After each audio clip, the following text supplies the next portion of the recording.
Tennis isn't just a sport anymore. It's a full-blown style quotient. From the court to the couture, tennis has taken over the world of high fashion. Brands like Miu Miu, Gucci, and Casablanca are treating the tennis court like a fashion ramp.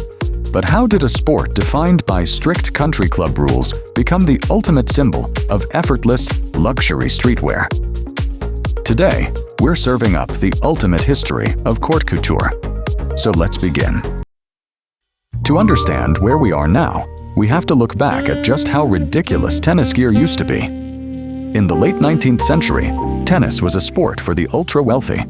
And back then, wealth meant looking like you were going to a Victorian tea party, not trying to hit a cross-court forehand. Women played in floor-length heavy skirts, corsets, and broad hats. It was a stylistic nightmare and an athletic disaster. Enter Suzanne Lenglen. In the 1920s, this French powerhouse absolutely shocked the tennis world. She stepped onto the pristine grass of Wimbledon, wearing a calf-length silk skirt, short sleeves, and no corset. Oh, and she drank brandy during changeovers. She was a rock star. Langley proved that to play like an icon, you had to dress like one. She essentially invented sportswear as we know it, teaming up with designer Jean Patou to create the first actual tennis uniform. Now, while Suzanne was revolutionizing the women's game, a certain Frenchman named René Lacoste was about to change men's style forever. In the 1920s, male tennis players were still stuck in long-sleeved, stiff button-down shirts. René found them completely unwearable. Nicknamed the Crocodile because of his fierce playing style, René decided to design his own shirt. He created a short-sleeved, breathable knit cotton shirt with a flat collar. It was the birth of the polo shirt. In 1933, he launched the Lacoste brand, plastering that little green crocodile on the chest. It was the very first time a brand logo appeared prominently on the outside of clothing. A few decades later, British champion Fred Perry followed suit, creating his own line of slim-fit cotton polos with his signature laurel wreath logo. But something fascinating happened. Fred Perry shirts didn't just stay on the court. They were adopted by British youth. Tennis apparel had officially crossed over into counterculture street style.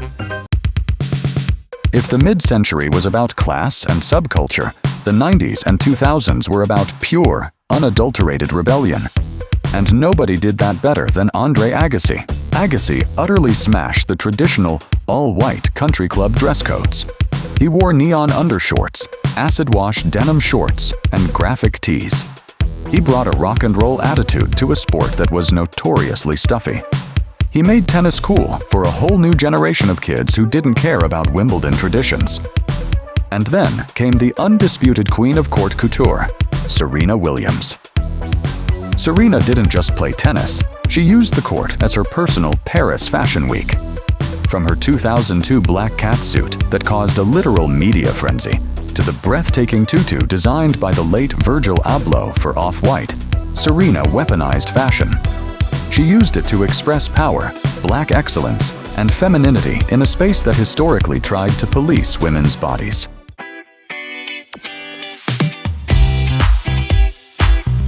In 1949, American player Gussie Moran asked official Wimbledon designer Ted Tinling to create a colorful outfit. When the club refused due to strict rules, Tinling designed a short white dress that deliberately revealed lace-trimmed undergarments when she moved. The press went wild, and photographers lay on the ground to capture the lace. Traditionalists were outraged. The All England Club accused Tinling of bringing vulgarity and sin to the tournament. Facing Pam Shriver in the Wimbledon first round in 1985, Anne White stepped onto the grass court wearing a skin-tight, one-piece, all-white lycra spandex catsuit complete with 1980s-style leg warmers. While the outfit technically adhered to the all-white rule, Shriver complained to officials that it was too distracting. The match was suspended overnight due to darkness, and tournament referee Alan Mills instructed White to wear more appropriate clothing the next day. She returned in a traditional skirt and lost the match. Venus Williams turned heads globally when she played in a self-designed, Moulin Rouge-inspired black lace corset dress with red piping from her own brand, 11 in 2010 French Open.